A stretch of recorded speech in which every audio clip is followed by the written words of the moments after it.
Shalom, Israel. Greetings, brothers and sisters. I'm doing a brief little video right here with y'all, sharing this some information and some understanding. Not too much going in the scriptures, but it is scripture based.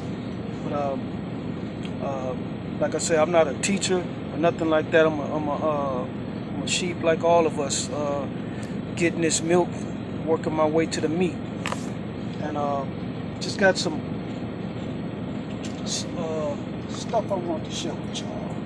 So I guess I will open my books up and prove all things in that nature. But nevertheless, some stuff I want to touch base on. The spirit been on me, man. It's been a lot going on. I've been having dreams lately.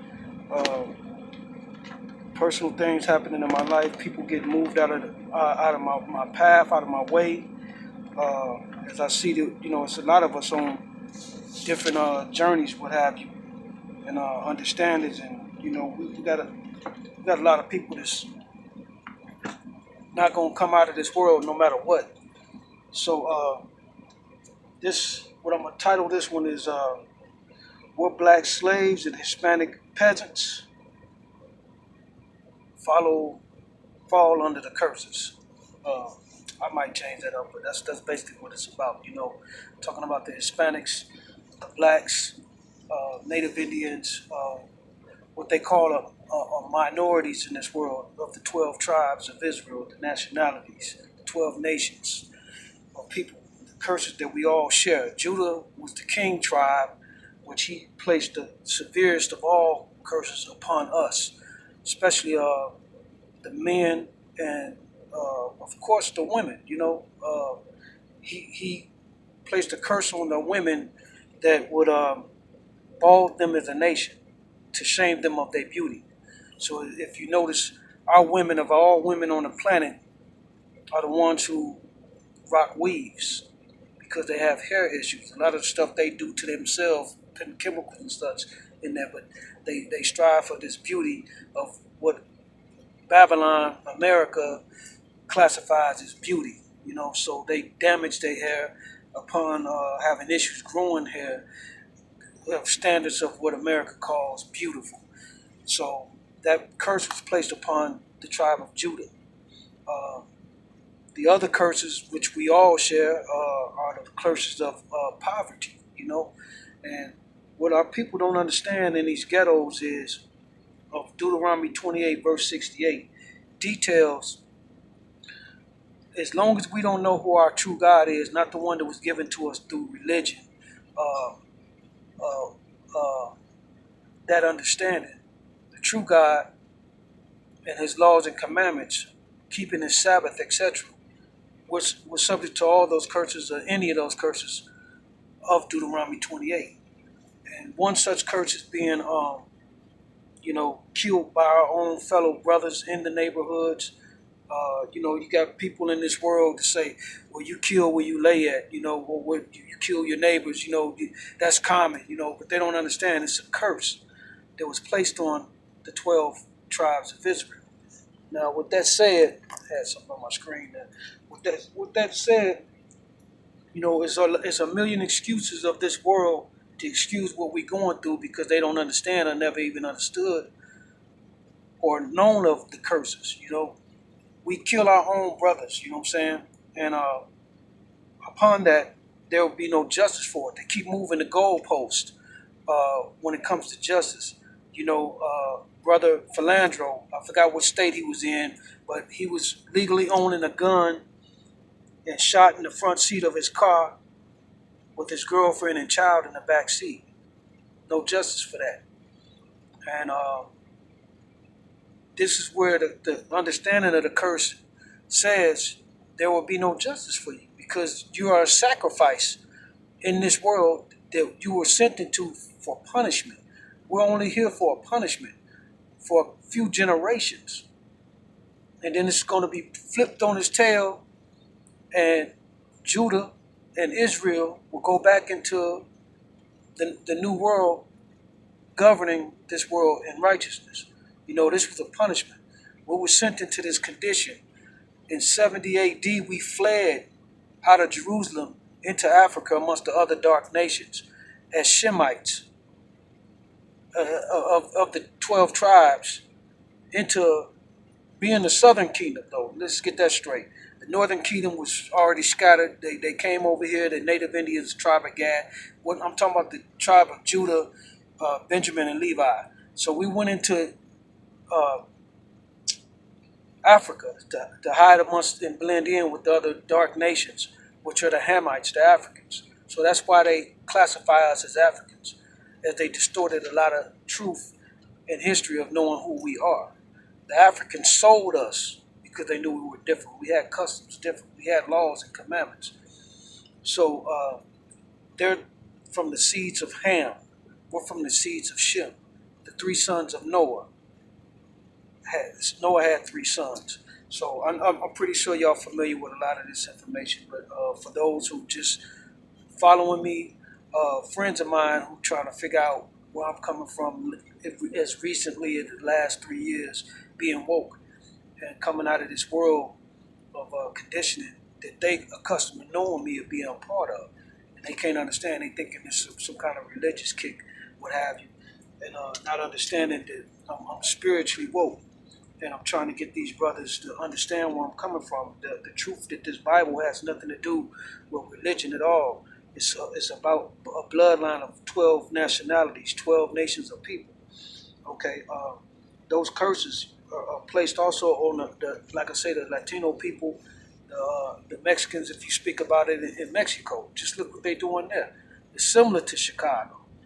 Every one of these 12 tribes have been either enslaved and or colonialized by Esau, Edom, who they ignorantly call the white man. If you know the story of Esau and his brother Jacob, who we are the seeds of, Esau came out red like a hairy garment. They mean red skin, blood showing forth through the skin.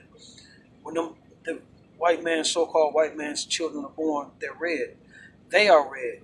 They be in the sun, they turn red, they get burnt.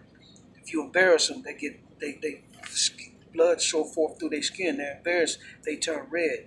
They are Edom, sons of Esau. So it's a battle going on between these two races of people on this earth, and it's if you watching this world unfold with the current affairs and news and stuff, you see the stuff going on, and there's signs showing what's going on. But if you in this world, if you're of this world, and you following brothers that know they're Israelite or heard of them, and you're not tuning in, you're missing the boat. This has nothing to do with what you've been programmed and compromised to understand. He's sending signs. You had the shooting in Vegas. This man did this murderous shooting spree. And the Most High in that book tells of these stories where he would send Esau to kill his own, to send havoc, destruction. It's a curse. He's turning them on their own. Their political format and everything is falling apart. The Democratic setup is being exposed for being the other wing of that same bird with the Republican Party. They letting you see right now. They put the brakes on Obama being a Democrat, as we were all in this world, from my time stamp anyway, in this world, believing the Democrats could save the minorities, the blacks, the Mexicans, and be for human rights and all this other stuff. They're the birds, they're the feathers of one bird, just one is a little bit more outlandish with his evilness, as you can see. The Most High said he would send us into captivity under a foolish nation and a lesser God. That lesser God is your religion. The foolish nation is the Republicans in control, is doing what they're doing as if they, when Obama was in office, they knew where the brake pedal was at. But all of a sudden, Trump in there, they don't know where the brake pedal is at. Well, that's because they know that we are waking up. They have these records of these Bibles. King James, not the NIV. NIV is their edition with everything consistent of identifying who we are and who they are, taken out of it. You need a King James 1611 Bible. Must also have an apocrypha in it, with the books that they so-called took out to distort the truth. The book of Enoch, the apocrypha, such as that matter. You got a lot of brothers out here that don't want to follow both Old and New Testament, and that whole understanding is letting you know that's learned ignorance, taught ignorance, because the Most High and His Son, who they ignorantly call Jesus, tell you that they come in the volume of the book. You turn volume up, 1, 2, 3, etc. Volume don't stay on one, because that wouldn't be volume. That'd be a set tone. They come in the volume of the book. So carrying on, with this understanding, like I say about the Hispanics, they going through the same thing. They over there in Mexico killing their own for the power of money and government. We all been set up and infiltrated by the wicked ways of Edom. Came away from what we were traditionally had as traditions.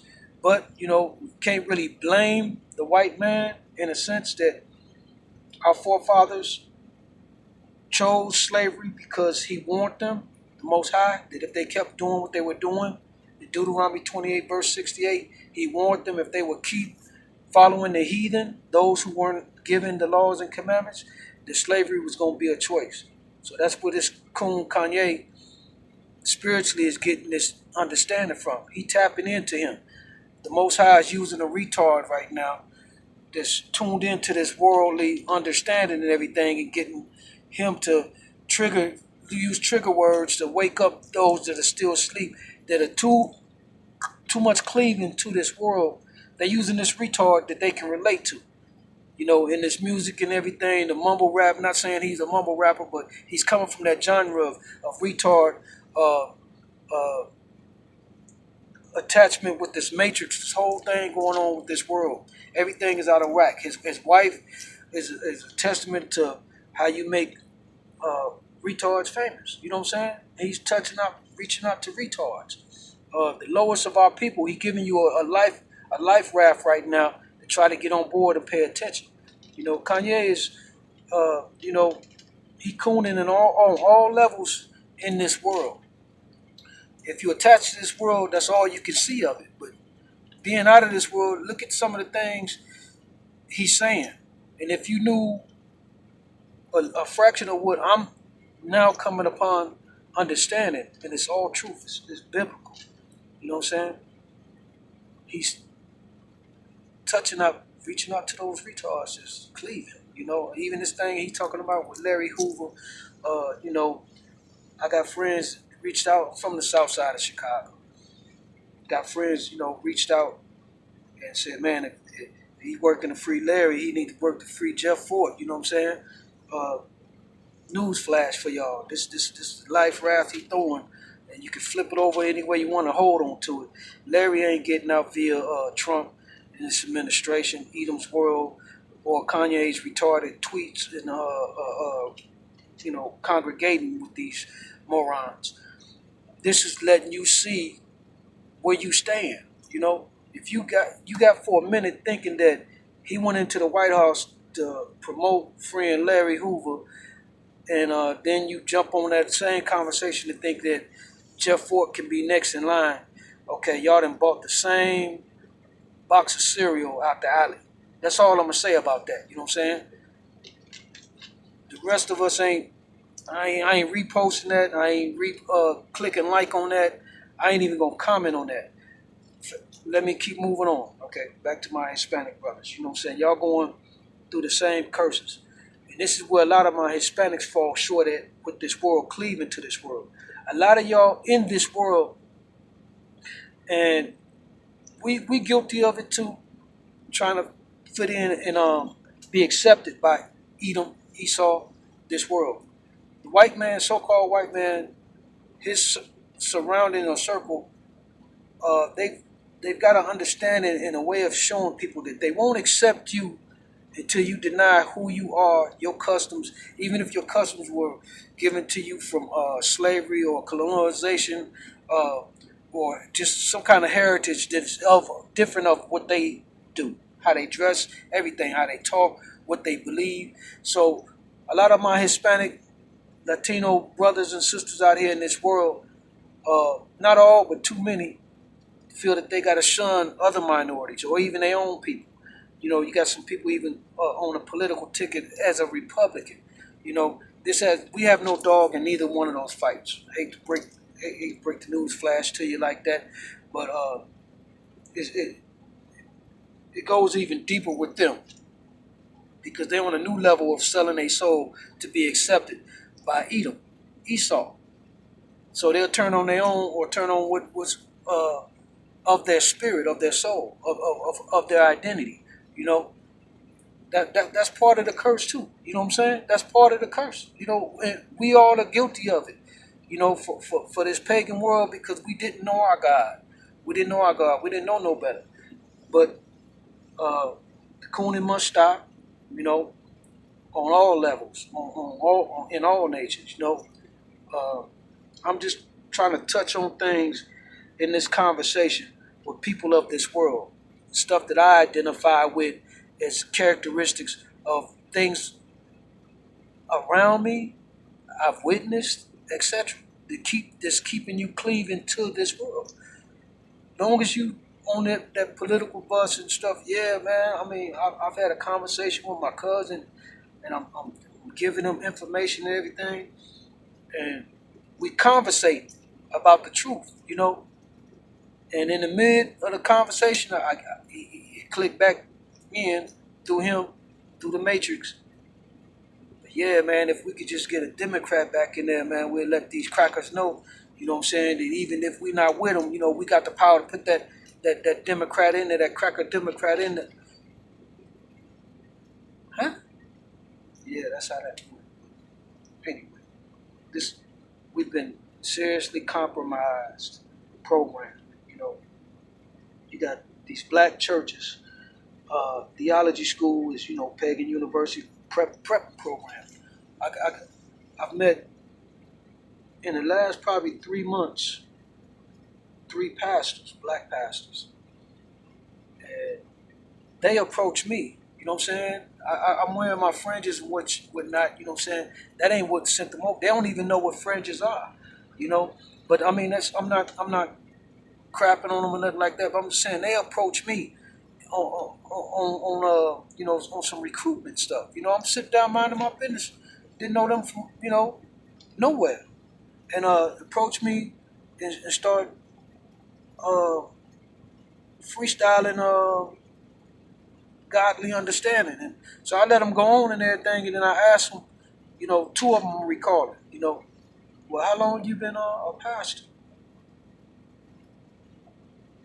Both of them, 2 different situations. I can't remember the third one, but these 2 different situations. They told me they've been pastoring, preaching, prophesying, whatever, for the past 30 years, both of them. One of them might have been 25, 27 like that, but I'm putting in that ballpark of 30 years. So then that's when I hit them with it. I come straight out the gate with what got me to wake up. Deuteronomy 28, verse 68. This ain't what classifies to make you know that you Israel or nothing like that, but how could you, as a civilian in this world of understanding, or a pastor preaching to other people, read that scripture and not know who you are or who those people are? Okay? So, with that saying, Deuteronomy 28, verse 68, if y'all don't know, details how the Most High would send us into captivity, into slavery, with irons and yoke on our neck, sold as bond men and bond women to our enemy, to serve a lesser God in a foolish nation for a period of time.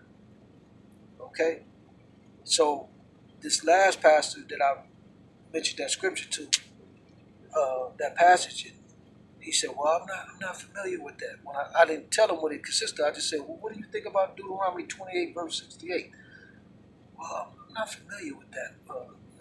So I pulled out my phone because I highlighted it in my Bible. You know what I'm saying? I highlighted it in my Bible and took a picture of it because that's how profound this understanding is to me, that I've never had anyone, any church, any religion, tell me or school me about that. And I wasn't a church boy as I was coming up. You know, we went to church on a Easter Sunday. You know, that was our tradition. You know, it's something about black people's spirit that we know it's a God, but we just can't cleave to church like that. Even though you know we got a lot of churches we go to, but we're not faithful to it like that. You know what I'm saying? But we the ones of us that do, I could say, or maybe you know, like we understand it, we gravitate to it because we know it is a God, and this got to be some similitude of the truth, you know. But anything attached to a seed that was grown and watered from Esau, Edom, is pagan out the gate. That's an understanding you must understand after you get to understand a little bit of this book. You know, this is Deuteronomy. This is what I highlighted in my book. You know, this is the stuff that just blew my mind. You know what I'm saying? I mean, let me read a little something. Okay. Thy sons and thy daughters shall be given unto another people, and thy eyes shall look and fail with longing for them all the day long, and there shall not be a night in thy hand, a might in thy hand. What people went through that, man. I mean, this stuff is just, it's, you know what I'm saying? It's just too much. It's, okay, let me think of another.